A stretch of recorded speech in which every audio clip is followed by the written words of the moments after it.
Hello, everyone. Today we have another book talk for you. It's been a few weeks since we've done a book talk. Yeah, the last one was The Grapes of Wrath. Grapes of Wrath, and today we have another Steinbeck novel. Yep. It's Of Mice and Men by John Steinbeck. John Steinbeck, Yeah. It's one of his famous, it's not a short story, it's a novella. Yeah, it's certainly shorter than Yeah, The Grapes of Wrath, though. It's about 80, 90 pages. It Yeah. depends on which issue you have. Yeah. But even if somebody hasn't read of Mice and Men, they've heard of it. I think there was a movie made. Yeah, and it's like, I think there's a play as well. Yeah, And it's pretty it's notorious. infamous, yes, notorious in pop culture, Mhm. and there's many references to it. Yeah. So you've probably heard of it before, Mhm. but today we're going to go through the story and give our thoughts on it. The story starts out with two men, George and Lenny, and they've gotten off a bus, Mhm. and they're looking for a place to spend the night before they Go off start to a the new job ranch. Yeah. at a ranch. And so they're going down to a river to camp out at night because they have to be, I think they have to be at the ranch early that next morning. They were really supposed to be there that night. Yeah, but They couldn't make it because they were upset that the bus driver was too lazy to drop them off yeah, or at the ranch, so they had to walk. I forget the number, but it was like maybe 8 miles. yeah. And when the story starts, we realize that something has happened previous to the story. Mhm. An event has taken place that is affecting the two characters greatly. That's the reason that they had to leave their last place of employment to Yes. seek out a new one. I forget which city they left. I'm not sure either, It's a but city in California, but they left in a hurry. yeah, they did. That's an understatement. Yeah, and so as they're going down to the river, Lenny picks up a mouse, Yes. and we realize that the mouse is dead. Yeah. Um, And this is a common theme with Lenny Yes. throughout the story. very early on, it's obvious that Lenny is developmentally challenged. Yes. Um, He kind of thinks and talks like maybe a 5 or 6 year like old. a child, yes. And he has trouble remembering things. And Mhm. this is really reiterated throughout the story. George is constantly trying to get Lenny to remember what to do, what not to do, and Yeah. what to say. And sometimes it's extremely important that he remembers something, and He doesn't. it doesn't, and it leads to dire consequences. Yeah. But they're down by the river, and Lenny has killed the mouse by petting it too hard. He doesn't want to give it up because he's become attached to it, Mhm. kind of like a child does. Yeah.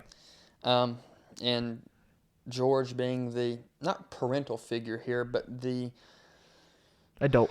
the leader of the group, realizes it's unsafe to be carrying around a mouse. People can get sick from Dead stuff. one, and- especially. Yes. So he throws it off, into the brush.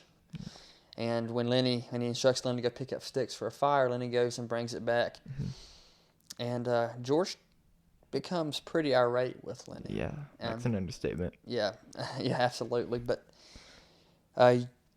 during this scene, we really get to see the relationship between Lenny and George. and how they kind of interact with each other. At this time, we don't know how they are, if they're related, if they're brothers, Yeah. cousins.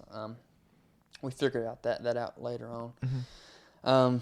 But that night, they're talking, and Lenny doesn't hold any grudges Yeah. against George. Yeah. I think it's partly because of his Childlike nature. Yes, his Yeah. his issues. It's like if you hit an adult, that adult's going to be Very irate upset. and pissed Yeah. for a very long time if they don't hit you back. Yeah.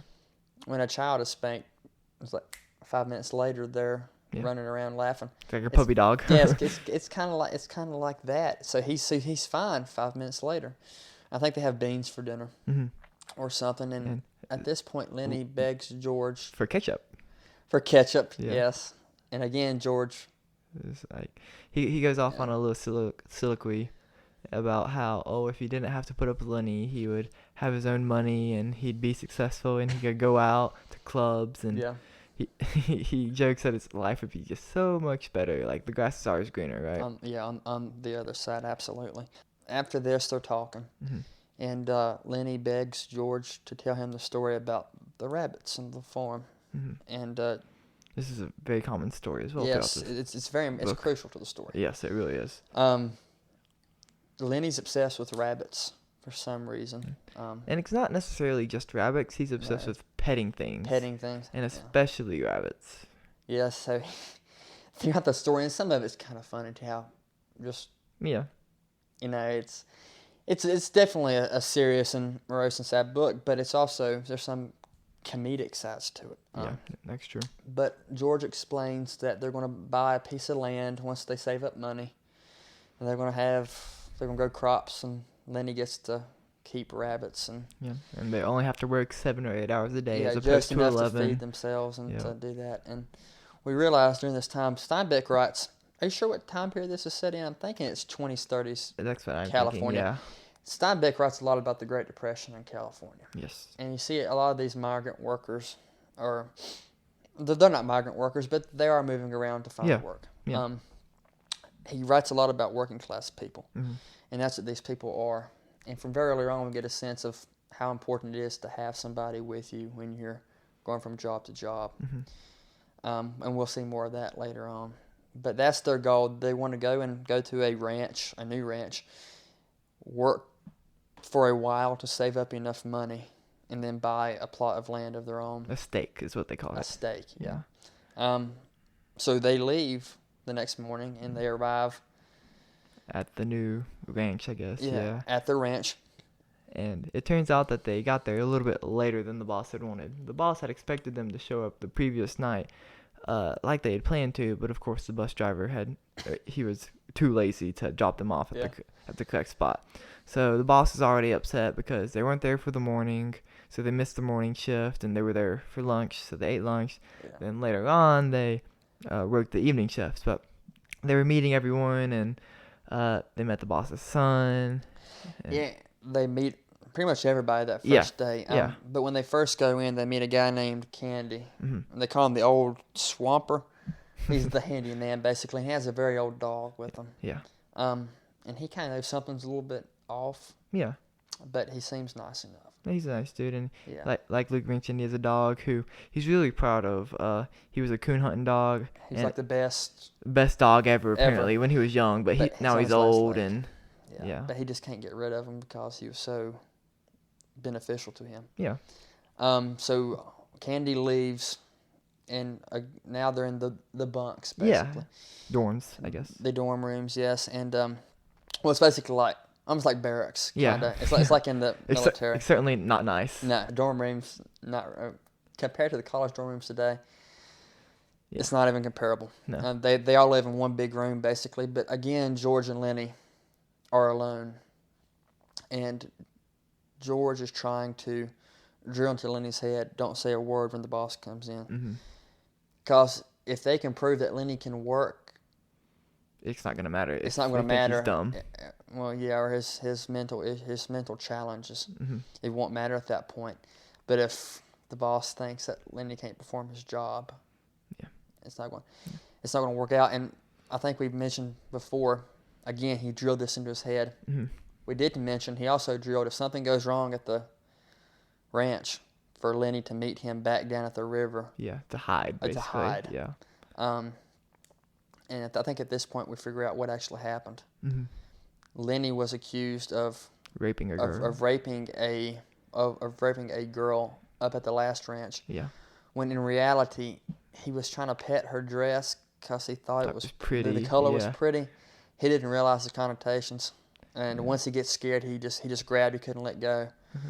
So George ended up socking him in the face to make him let go, but she ran off and accused him of rape. So they had to hide and flee. Yeah, and they hid in a ditch, and the whole town was out looking for him, and then eventually they went left. To the next ranch, and that's where the story picks up. Yes. So we realized that it is very serious that Lenny remembers this. The boss comes in, Lenny speaks.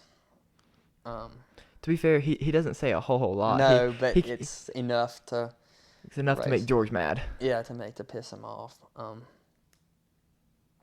then we get to meet the other guys. Yeah.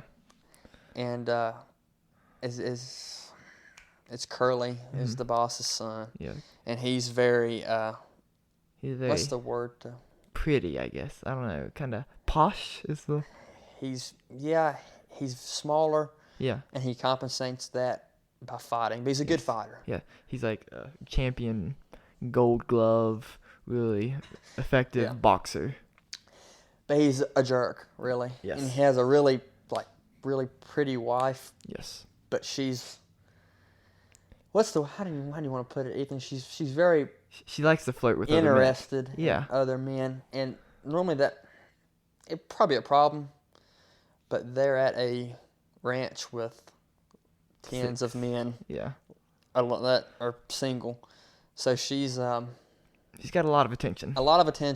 And Curly's all the time stressed about where she is. Mm-hmm. Is she in the bunks? Who's she with? Yeah. So he's really paranoid about it. And this makes me think that there was a previous incident where something really did happen. Yeah. But yeah, so we meet Curly, and then he's running in and out of the barracks all the time. Mm-hmm. And then all of a sudden, a shining light appears on this man. His name is Slim. He's the ultimate man and leader of the barracks. Yeah. Everybody looks to him for guidance. Yeah. And he's really nice. He's really nice, and he helps guide the guys. But it's just that night they're just trying to get used to the barracks, and Lenny's being Lenny. Mm-hmm. But the next morning they go out and they work. And I don't think we mentioned this before, but Lenny is huge. He's massive, and he's freakishly strong. I don't really like to use this word, but I think he's really kind of a brute.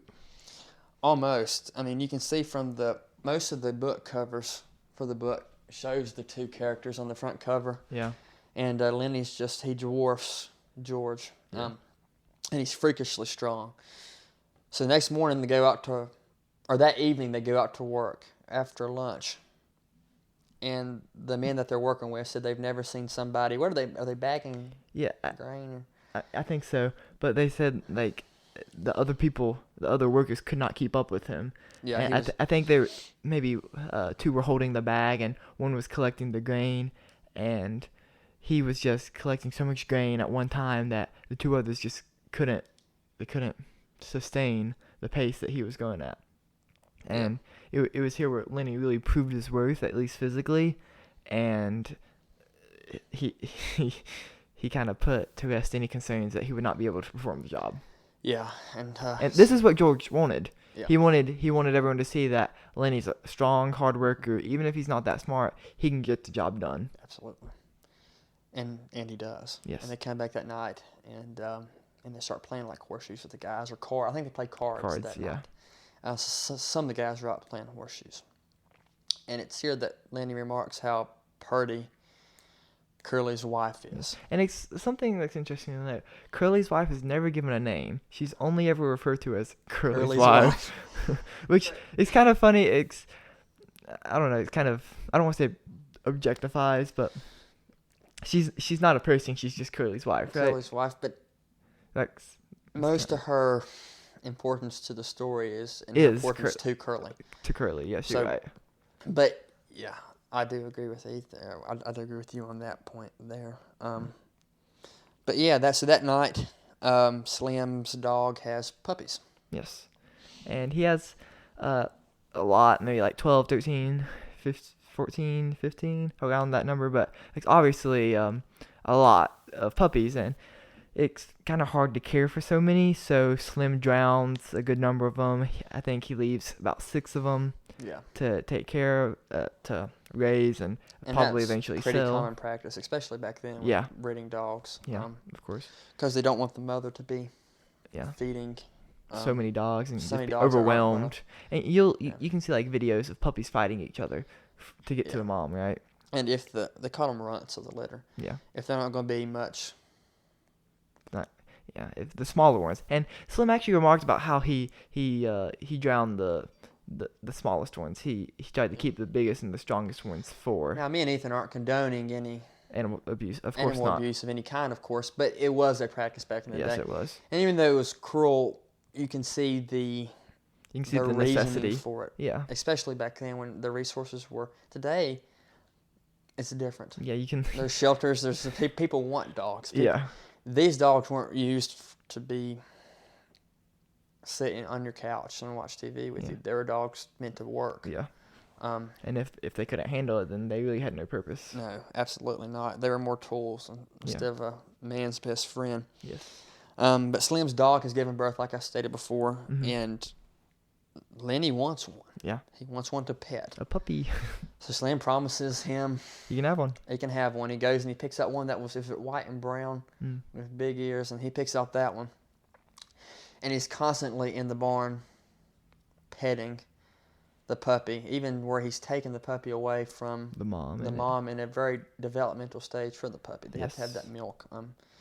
And if they're taken away and they get sense on them, the mother won't accept it to feed anymore. So it's very important that the dog be fed. And Slim kind of tells George Lenny to that. tell Lenny to Yeah. knock it off. And we see Lenny gets kind of upset at this. Yeah. He's like, I'm not hurting the dog. I just want to pet it. I want to stroke its fur. And He just wants to pet the thing yeah. all the time. Yeah. He always wants something to pet. Yeah. And we get to the next day. And this story is more, it's a very concise story. There's It is. not Like we said, 100 pages. any fluff Yeah. whatsoever. Everything is important in the story. Yes. We skip a day and we get to that evening, and they're back in the barracks. And Candy has, as I mentioned before, his old dog, and it's blind. And I forget which one of the guys. I don't know if he's named. It's Carson. Carson, okay. Carson, Carlson. Yes, Carlson makes a comment that the dog's smelly and smells and stinking the whole bunk, and everybody can go to sleep. it stays for weeks at a time. Yeah. So he says, why don't you just kill it? Kill it, yeah.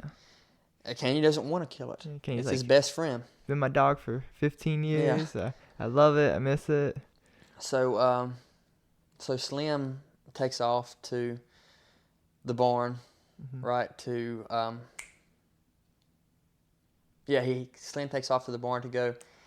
Is it tar the hooves? Tar the hooves of the horses. Of the horses. And Lenny goes off to pet the puppies. At this point, Curly burst into the room, asking where his wife's at. And he thinks that she's with Slim. He says, "Where's Slim?" He said he went to the barn about 10 minutes ago. They said a look came into Curly's eyes when he heard 10 minutes, and he ran off to the barn. But yeah, so we go back to the scene in the barracks, and Carlson offers to kill Candy's dog for him, because Slim offered him a puppy. Yeah. If they killed him. He's very forthcoming with his puppies. Yeah. So Candy, they all beg him, so he just kind of... He's reluctant, but he kind of just gives up. And he's looking around the barracks for any type of support from the groups, and nobody's giving it to him. Yeah. So he finally just says, do you even have a gun? And Carlson pulls out a revolver. Yeah. He's pretty assertive about it. He's just like, we're going to do it. Yeah. And he takes the dog out. If somebody tried to kill my dog, I'll say, I don't know. No. It would be ugly. Yeah. But... And Carson did make a good point that it was blind and deaf, and it was having a hard time getting around.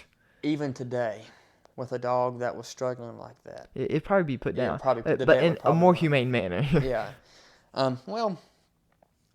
I mean, I guess it depends on how you look at it, right? I think that's pretty humane how they did it, because it's over. Maybe, yeah. Like that, but it's much more gentle. Yeah. Today than it was. We're dancing around it. Carson shot. He shot him in the back of the head. Yeah. And he assured Candy multiple times that the dog would not feel anything. It would just be lights out. Yeah.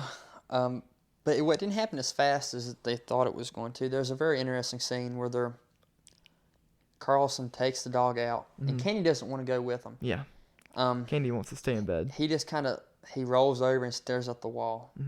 I guess he's acting like he's not asleep. Everybody knows he's not asleep. They're all waiting to hear the shot go off. Yeah. So instead of waiting around, they decide to play cards. But nobody's really paying attention to it. Everybody's listening. And finally the shot does go off, and everybody knows what happens. Yeah. Lenny comes back in, and I think some of the guys went out to... And we're kind of skipping around a little bit, but it all happens... It's all like... It's on the same 10 minutes span. Yeah. Slim does come back with Curly. Yeah, but once Curly takes off, some of the guys go to try to spy to see if there was something going on or if a fight's going to happen. So they all come back. George comes back with them. or no, Lenny comes back. George asked Lenny, did anything happen? Mm-hmm. He said no. And here, Curly Slim kind of snaps on Curly Mm-hmm. and tells him, if he can't even control his own wife, then Yeah. stop bothering me with his Problems. marital issues. Yeah. I would also like to mention that they asked Candy if they wanted to play cards. Mm-hmm. They asked Candy if he wanted to play cards with him, and he was just kind of like moaning, like, I don't know. And then the gunshot does go off, and that's when he's just like, he just completely shuts down, and he secludes himself from the group, right? Yeah, and I think we skipped over a portion of what happened earlier in the scene. George does confide in Slim that they lied when they started their job at the ranch. Him and Lenny are not cousins. Mm. They're not even really related. Yeah. It's more like a family friend situation. Yeah. Lenny was taken care of by his aunt, and before his aunt passed. George promised to take care of him. Mm-hmm. So they've known each other all their life, but they're not really related. related. I mean, yeah. But they're close enough, like, it doesn't really matter, right? No, you don't have to be related to be close to someone. It's like found family. Yeah. Which I'm a big fan of a trope in books. I think that's pretty interesting. But the scene's not over here. No, one of the main climactic points of the story happens here. Curly runs in. He comes in with Slim, like we said, and they kind of have an argument back and forth. And I forget what happens, but how kind of make Curly turn on Lenny. Yeah. Lenny's thinking about something funny that happened earlier. Oh, so I remember now. So yeah, George had talked to Lenny about the ranch, like how they're gonna buy the ranch and everything, and just to calm Lenny down. And Lenny was smiling, and he was just staring off into space. Yeah. And that's when Candy heard him.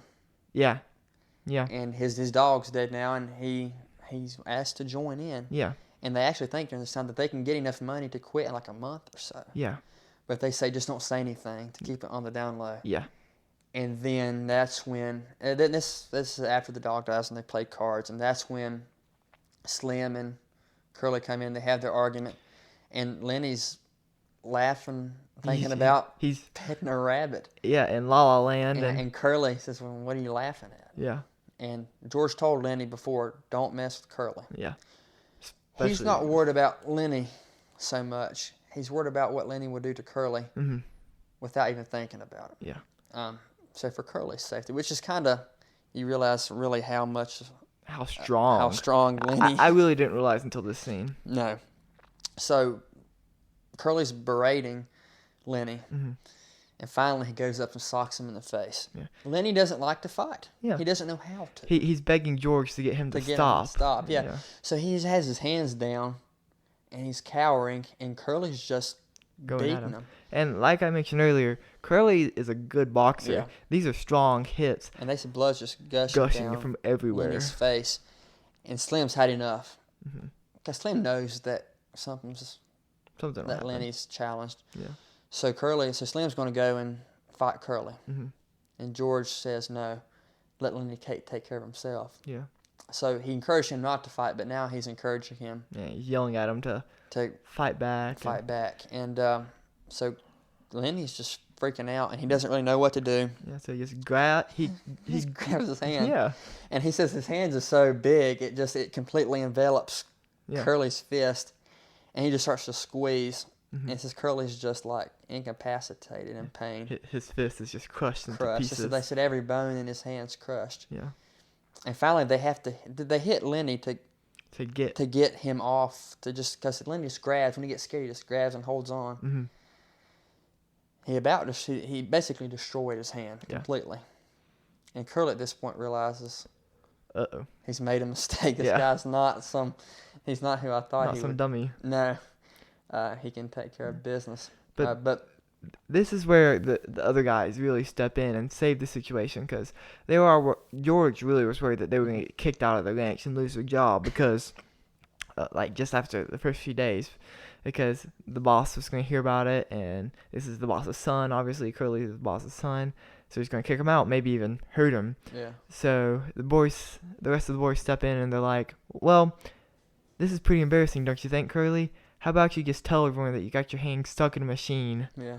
and we'll all go our separate ways, and everyone will forgive each other, and you won't be embarrassed about losing, and Lenny won't get in trouble, and everything will work out. And Curly's just like, okay, yeah, sure.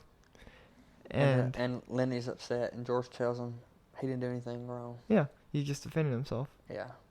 But in a really strange but violent manner. It wasn't purposely violent, though. I think if he had hit him, he'd probably killed him. Yeah. Oh, for sure. Yeah. Right. But yeah. So then we have the next day, and once again, Curly's wife is trying to be more flirtatious with everybody, and all the men that night, they go to the town. Yes. To go party. Mm-hmm. And I think does he go? I think most of the men go. I think they go. Including George. Mm-hmm. But Lenny stays back, and Slim also stays back, I believe. And they go into the barn, and they go and talk to the. I don't think Slim was there. I think he comes back though eventually. Yeah, I think he comes back earlier. But yeah, Lenny's in the barn, mm-hmm. and he's really looking at the puppies. Yes, and there's this African American man. He's a stable. He's like a stable. He takes care of the stables. Stable What's hand. his name? His name's Crook. Crook. Okay, that's his name. There's so many people starts with C's, and it's Crook. Yeah. And Lenny wants to go talk to Crook, but Crook has his own room in the barn that he's very protective of, and this scene's really sad. Yeah. The whole book's sad, and there's some later stuff that happens that's really sad, but I think this is more sad on a human level, I guess. Human, yeah. It's you have to think about it a little bit. It deals with loneliness. Crooks. Lenny approaches the door, and Crook says, "Go away." Yeah. Crook's never gets invited to play games with the guys because of his skin color. Mm-hmm. He's just really, really lonely. So he's pushing Lenny away, but at the same time, he wants him to come in and talk to him. Yeah. So finally, after telling him to go away, this is mine, and it is. He tells him, you know what? If you're going to stay around, why don't you just come on in and sit down and actually talk to him? And something that he says, and he's like, even a colored man ought to have the right to turn someone away at the door. Yeah. And there is a lot of racial tensions he's struggling with. He is mistreated. Yeah. But he does have that space that's his, yeah. And he's been there for a long time, and he's not leaving. Yeah, he's proud of it. He's taking care of it. And he's has a lot of possessions and stuff. Yeah. Most of the men there don't have anything really because they move around so often. He's settled down there and has his own stuff. And yeah. But a really odd thing happens. He's picking on Lenny. He's being kind of mean to him. Mm-hmm. He says, what happens if George just leaves you? Mm-hmm. Why would he want to stick around with you? Yeah, and he's making fun of the dreams about the ranch because Lenny keeps talking about rabbits, and he's once again really hung up on these rabbits. He wants pet rabbits to stroke and pet and just be with, I guess, cuddle, I guess. Yeah. And Cooks isn't having any of this. He's making fun of him. Yeah, and he's just having fun with him, or having fun making fun of him. And then something happens, and this is really the only time. It's kind of it wasn't scary, but it was like, oh man. Lenny gets angry. Yeah.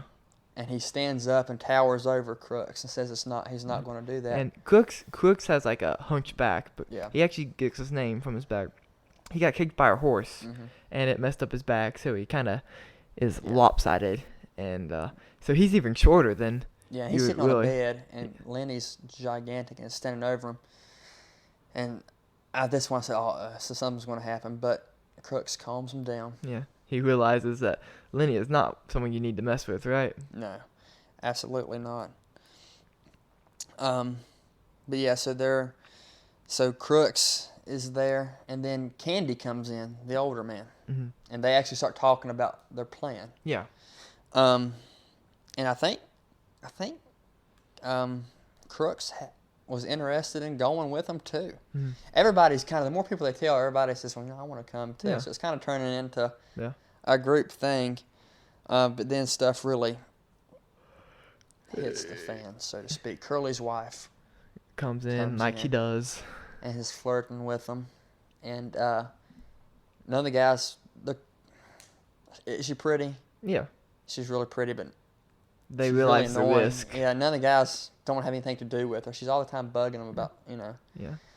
So they tell her to leave because even if they didn't do anything with her, Just being there looks Being bad. there. For Crooks, it's really bad. and during this time, he could have been lynched or, Yeah. and And- murdered for. And Curly's wife even mentions this. Yeah, so they're telling her to leave, and she's just bashing all of them, really. Especially Crooks. She's calling him derogatory racial slurs. Mhm.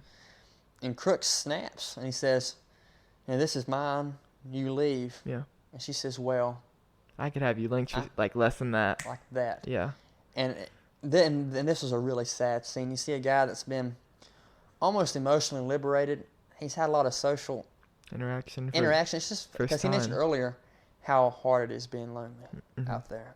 And he has a social interaction. He has this almost rebirth of this dream that he's going to go off to this farm with them. And then as soon as she says that, it's like he's brought back down again. Yeah. And he just, does he apologize? I know he's... Yeah, he's like, yes, ma'am, I'm sorry. Yes, He and he then- goes robotic. It talks about how his voice was emotionless and Yeah. He's scared, but he's also, it's just, he he's knows. crushing emotionally. Yeah, But I thought that was it's very was- sad. really sad. Yeah, but yeah, so And she does know that Lenny Yeah. crushed George's hand. yeah, so she actually mentions that Lenny's face was bruised, and Lenny tried to refute her claims that he was the one who beat up Curly, and he said, "Oh no, the machine did it." Blah blah blah blah blah. And Curly's like, "Okay, machine." Like she calls him the machine, And she right? thinks it's funny. Yeah. And And- she does remark how Curly kind of had it coming, how he deserved it, how he was so high and mighty, and he bossed her around. Yeah. And Now she should have become. Was it this? she talked about was how gonna be like a Hollywood star. movie And, star, yeah. yeah, a picture star is what she called Yeah. it. At least for the time, Yeah. that's what they called Yeah, it. pictures. A picture show. After this, we skip to the next day, Hmm. and this thing kind of takes. It's like it starts off like that. Yeah. You see that Lenny's in the barn. He's killed the puppy. Yeah. He's petted it too hard, Yeah. and he's trying to bury it. Under the hay. Yeah, but then he digs it back up because he doesn't know what the right thing to do is. he doesn't know for excuse, and He's freaking out because George told him that he wouldn't be allowed to pet any rabbits if he did anything bad. yeah. And he thought that killing a puppy was bad. And yeah, I'd say he's probably right. And so he's just having a mental breakdown. And then Curly's wife walks into the barn, and she initially doesn't see what had happened. Mhm. And she's trying to flirt with Lenny, how she does. Yeah. And then she sees the puppy, and she's just taken aback. She squeals a little bit, Yeah. right? But she just tried to comfort him Yeah.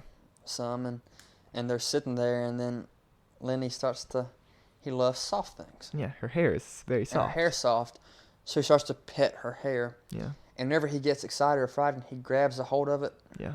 Like we see this throughout the story. There's so much foreshadowing in the story. Yes, there really Looking is. back, and he grabs her hair, and pulls and snaps her neck. Yes.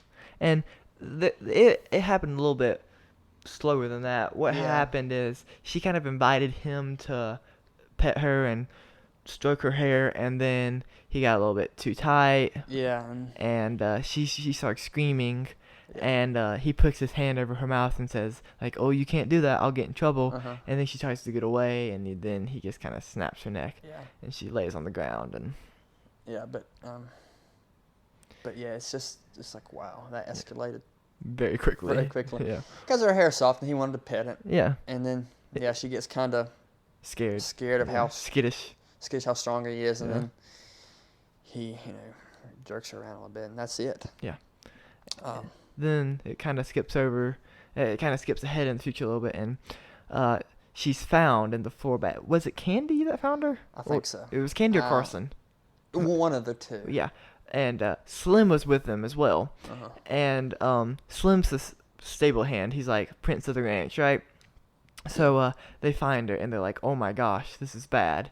So Slim tells whoever was with him to go back to the barracks, and Slim was gonna come into the barracks and yell like, "I found her dead." Yeah. And so they do that. whoever was with him goes to the barracks, and then a few minutes later, Slim comes running in there. Is like, guys, the wife is dead. Come on, go look at her. And they all go rush. And then Curly comes, and Curly's mad. And they all immediately know who did it, right? Mm-hmm. And even George knew who did it. Yeah. He was just like, oh, no. Like, because It's over. who else is strong enough to snap someone's neck, right? Yeah, just by pulling their hair. Hair, yeah. It's You crazy. think it would? Pull a little hair out, kind of. Yeah, but I guess it if depends she's on. not bracing for it. And, well, to be fair, he did have his hand over her mouth. Yeah. So it It's could probably have. got some pressure there. Yeah. But yeah, so they gather together Kind of hunting party. a lynch mob, Yeah. basically. George does not join. He goes down. He meets Lenny at the river. Of course, they know where Lenny he is. did go to the river. He Yep. remembered that. Yes. And this is where the notorious part happens. Yes. Um, And this is foreshadowing back to, again, to kill the dog. They shot it in the back of the head, yeah. and then Did he use he used a revolver. Yeah, he used Carlson's. It is a revolver. Revolver. Yeah, pistol. But he goes and finds Lenny sitting, and Lenny's talking to rabbits, and he's talking to his aunt Clara, and he's hallucinating, which I guess all the stress that he's been under, it makes him just kind of out there, you know. George finds him down at the river, sits down, and then he's like, "Oh, like he didn't do anything bad. Yeah. He's not mad at him. And Lenny's asking like, "Are you sure? Like, I did something real bad?" And George is like, "No, you didn't do anything bad at all." No. George is comforting him, and as he's comforting him, and he starts telling Lenny the ranch story that was told over and over again throughout the story. You can hear leaves rustling in the back about how people, the rest of the lynch mob or Yeah. search party, hunter party was coming to try and find Lenny. And George accelerates the story and is telling Lenny all about it, how there's going to be so many rabbits and how he's going to pet them. And Lenny, as he's telling the story, George is positioning the pistol behind his head. And Lenny kind of looks around, and George's like, "Oh, no, look at the river. Just focus on the river and think about the rabbits." And then George pulls the trigger. Shoots him in the back of the head and kills him. Just like the dog, right? Yeah, and you can look at this, and you can analyze it to death. Yeah. I mean, right and wrong and This is like an English teacher's dream. Dream, yeah. I mean, it's really wild to think about. I mean, and we can discuss this. You think what he did was right? Well, let's finish kind of what happens first. The guys come back, the mob basically, and George lets them hit.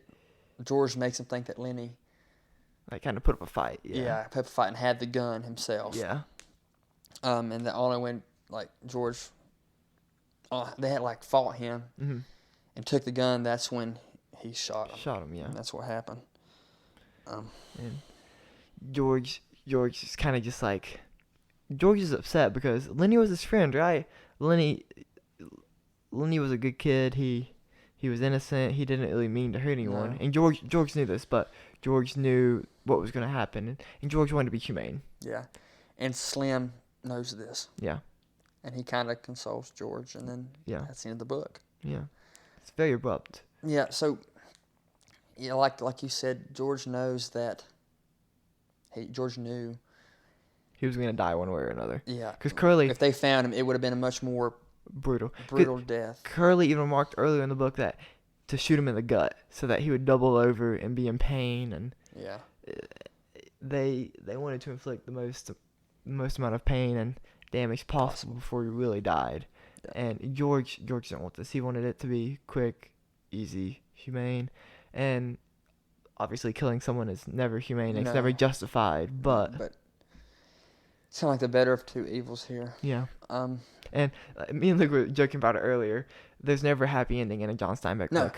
No, if you're reading it looking for a light read that you'll forget in a day or so, don't read. And this is not it. This one's permanently ingrained in my memory. I'm like, oh. But yeah, I mean, you can analyze the morality of this book To death. to Like death. every It's great. scene, it's broken up into like I think maybe 4 or 5 chapters. It'd be a great read for ethics class. I think. It would be. Yes, I agree. Absolutely. I agree wholeheartedly. But yeah, there's 6 sections. They didn't call them chapters, but sections. Yeah. And so it's a really short read and 100 pages with. You can read it in 2 hours. Oh yeah, I read it. Yes. I read the first 50 pages on the way down Yeah. to my doctor's appointment this morning. Yeah. If you're a slow reader, 3. I mean, Yeah. it's half an afternoon, Yeah. and it's a classic American novel that people say the book affected me, and I think books absolutely affect people. Mhm. But this book has a higher propensity to affect people than Yes, I agree. others. Yeah. And also, like you said, when we started this project, especially with the books, Mhm. we wanted to read the books that everyone had heard about but Yeah. never read. And I think this book qualifies as one of those books everyone really knows about it. Even English teachers at the high school. Haven't read it. Yeah. No, have you read Mice Men? Yeah, I've heard of I it. haven't read it. I've watched the play, but I haven't read it. Yeah. And that's just shocking to me because it's only 100 pages, right? I think some of those Steinbeck novels, like The Grapes of Wrath, Mm-hmm. people hear about it so much it almost becomes Kind of like, unapproachable. yeah. Or like a bore to, like, Yeah, a it's chore like, to read, I guess. A chore to read. They think score over analyzing, or they think it's like a monolith in literature. They think it'll be too highbrow for them. Yeah. John Steinbeck It's- is not too highbrow No, for it's like- people. It's extremely understandable. Yeah. It's actually kind of frustrating because he'll use Yeah. very conversational language. Yeah. And he'll misspell words and It's how they speak. He yeah. spells it how they talk. So sometimes you're reading it and you can't read it too fast because, like, Yeah. you know, You gotta. yeah, in modern books, they're edited and you can It's fly through it. it's frowned 'cause upon Yeah. to use those language. Steinbeck doesn't have. He didn't have those qualms when he was writing it. No, he did not. Not at all. Yeah. But yeah, what did you think of the book? Final thoughts? I thought it was good. I'm happy that I read it. It was a good one. I'm liking Steinbeck more and more. It makes me want to read East of Eden, but They said that's his magnum opus, magnum right? opus. Yeah. He said everything else he wrote was in preparation for that book. And when you're talking about the titles, I include The Grapes of Wrath in preparation for a book. Yeah. It's like The Grapes of Wrath is easily on my top 10 books Yeah. ever. It was really good. it's the American novel. Yeah. If you're talking about that was preparation for the East of Eden, Yeah. that sets the bar pretty high. It does. It really I does. thought the novella was great. Yeah. He fleshed out the characters in a manner that was very impressive in 80 pages, 80 to 100 pages. Yeah. You care about the characters. He put a lot of innocence into Lenny. Mm-hmm. So when what did transpired, you feel for the characters. Yeah. I was expecting, because like I said when I was joking with Luke earlier, there's never a happy ending in a Steinbeck novel. I was kind of expecting for something to happen, but I didn't expect for it to happen how it happened. Yeah. And that makes it especially tragic. Steinbeck's a good tragic writer. Yeah. He really is. Yeah. And there's some people will be like, oh, what's the point of reading a book if it doesn't have a happy ending? But I don't think happy endings, I don't think they make you think. No. But these sad endings that are really tragic and Yeah. melancholic, I've thought about it all day, right? It's Yeah, and it's hard to say this, but real life a lot of times, real stories a lot of times don't end yeah, the way people want them to. Yeah. A lot of times That's they true. do end in just heartache sad. and pain, and even if they were happy, most of the time when stuff does end, it's not. It's not happy. It's not pretty. happy. Yeah. So I think that's kind of realistic too. Yeah. And stuff can have happy endings, of course Of they course. can. I'm not being a nihilist, but that's just a realistic, aspect of life. Stuff And I think happens. Steinbeck writes good common men. He's not writing.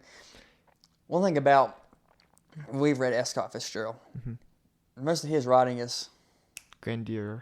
like Roaring Twenties. Yeah. It's very grand, like you said. Millionaires, very. Jay Gatsby. Yeah, Jay Gatsby.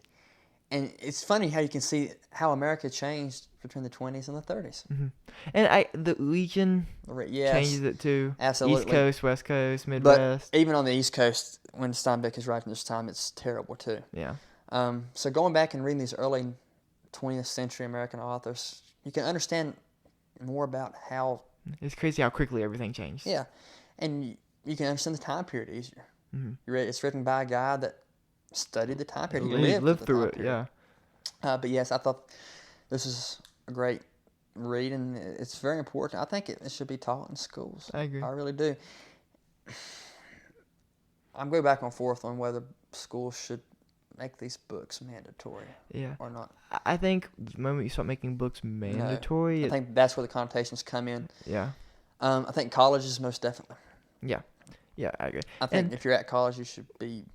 When you were talking about like those connotations, I think War and Peace gets that connotation, because I've gotten the sense that it's one of those books where you pick up, you read 5-10 pages a night before you go to bed, and then you put it down, right? But with school, I'm scared to read it. You think? Really? War and Peace? Yeah. I mean, it's kind of like the quintessential big boy novel. Yeah, it's like it's everybody knows what it is. Everybody knows how big it is. Yeah. Yeah, I think if we get into Russian literature more, I would definitely like to step back into the Russian literature. I really liked White Nights. It was good. Yeah. And Dostoevsky has a lot more short stories too. He does. I think The Dreams of a Ridiculous Man. I have that on Kindles. Yeah, I think I like the short stories. Yeah. The book talks to the short stories. Yeah, absolutely. They're a lot more digestible than like The Great Wrath, because we had to skip over so much stuff. And it becomes hard to explain because we're like jumping around and this stuff happened, this stuff.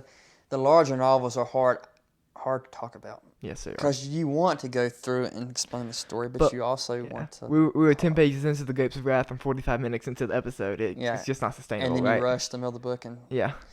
I think if we're going to do larger novels, we should just talk about our thoughts on the books. I agree. Because you can do an hour on just thoughts of the book. Oh, I totally agree. But yeah, I think with shorter novels, you can go through and pick apart the story. But yeah, that was... Of Mice and Men by Mr. John Steinbeck. I'm really enjoying Steinbeck. Yeah.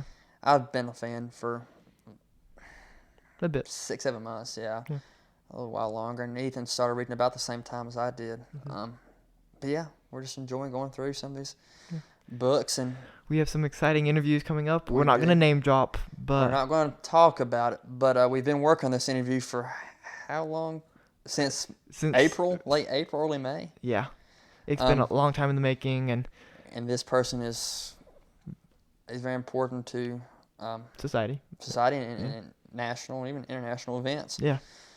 So we're very excited to have him on. He's a pretty familiar face, very familiar, and even a familiar name. And really. Households throughout the United States. Well, at least Southwest Virginia and Virginia. But yeah, we're really excited to have him on. Even if you can't glean from who we're talking about here, we're not going to talk about it now, but that should be within the next month. In the next month, end of August, beginning of September.